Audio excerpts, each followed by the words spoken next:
Hello, everyone, to the Frustrated Genmama show. I was planning on reading you about, the blogs I wrote about living in England. And for some reason, I'm having a hard time connecting, not connecting, but opening my external hard drive where I know they're all stored. I wrote them when I was on Yahoo 360, and when I was going through that period of time when I couldn't get online, Yahoo 360 shuttled them all over to Multiply, and now Multiply will only give me access to a few blogs. So I have parts 4, 5, 6, 7, and addendum. So I don't know what I'm going to do. But, so what we'll do is I'll read part 4, and just remember that there are some things that happened before what I'm reading. And I don't know how this is going to work because I have to have everything on the same screen, so let's give it a try. And hopefully it's under 10 minutes. Can you still see me? Okay. Living in England, Part 4. I would like to point that the things I have said about living in and visiting European countries may have come across as flaming certain nationalities. I would like to clarify that our family had never been outside North America before, and we were not really in tune with how we came across to the world.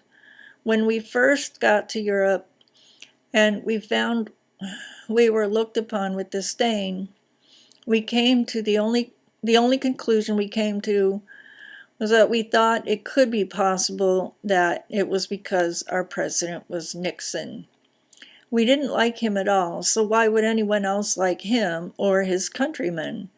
We were naive newcomers, as I will explain at a later time. Okay, having said that, let us proceed. First days of school. The first thing I remember about starting school was a visit to the headmistress with my parents and sister. I don't remember it as a particularly pleasant time.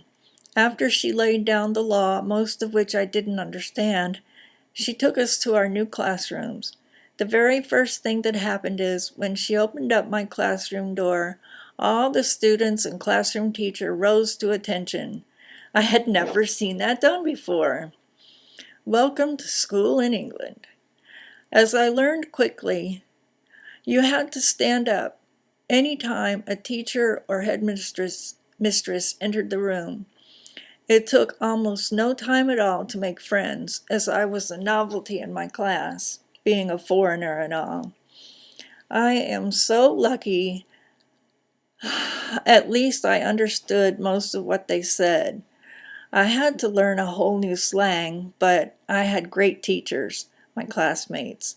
I suppose by the time spring break rolled around, I had been very well tamed. I was no longer a boisterous American teenager. Let us not get ahead of ourselves now. I'm not to that part yet.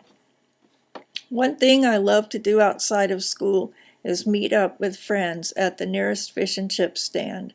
I just love fish and chips. We also had to get used to the English candy. What get used to? English chocolate is out of this world. We kissed Hershey goodbye forever. Give me Cadbury's or give me nothing. Well, except Toblerone, but again I'm getting ahead of myself. I actually like Roundtree. And I remember, she's one of my Facebook friends. Am I remembering this correctly, or is that the jam company? I remember once I was with my family in a Marks and Spencer, and a little boy came up to my dad and said, "Oi, got any Smarties?" All 6 of us doubled over after that little boy left. Smarties were the only English candy I did not care for. They're like M&Ms, only I didn't think they tasted very good. I preferred Mars bars. The one cookie biscuit we found and loved was McVitie's home wheat biscuits. Oh, yum! My favorite dessert, as I think I have mentioned before, was treacle tart. Without the custard, please. That is just too sweet. Hold on now, just a minute. Okay. Where was I? I found out that you can buy treacle tart in a can and heat it up. I don't think that's what they did in our school kitchens. We had huge pans full of it, baked in a sheet pan. My family also went out for Indian food a lot and Italian food. Oh, and shandy. I like shandy, made without the beer. During Christmas break, my family drove up to Scotland, where I learned that you have to put a cozy on the hot water bottle before. Oopsie, hold on. I went too far. Come on, this is boring. Looking for the right place. Okay. On the hot water bottle before you put it in the bed.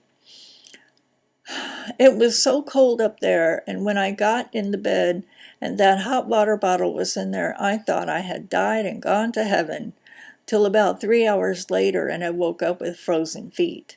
I think that's how I got sick. By the time we got to Wales, I was very ill with mono, so that cut our trip short. Apologies to the family. I had mono for 2 months, so I missed all that school. I also learned that in Scotland it is very difficult to drive faster than 5 miles per hour because of all the sheep.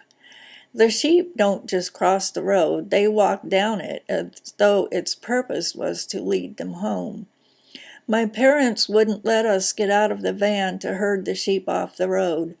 Oh well, so it took us a long time to get from town to town.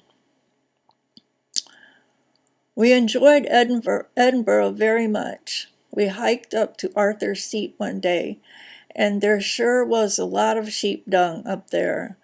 My mom didn't want us to step in any, so she stood over one particularly big load with her feet on either side of the pile.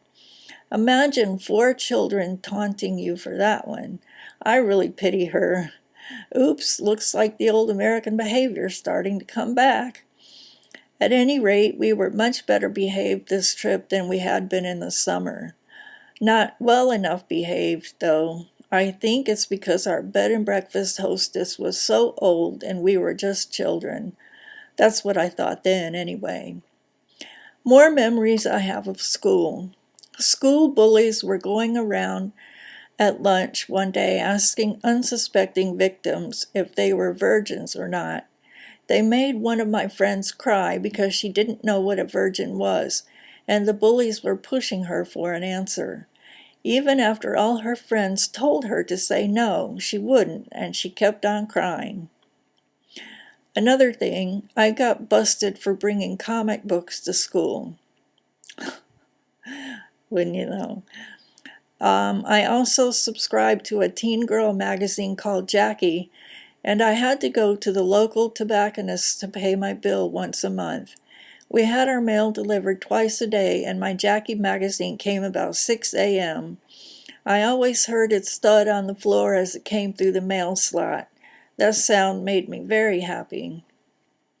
I wrote my one and only fan letter while living in England. It was to Jack Wilde, whom I had a major crush on. LOL. Forget about David Jones and David Cassidy. Okay, I'm getting poked at again. Gotta go. Bye.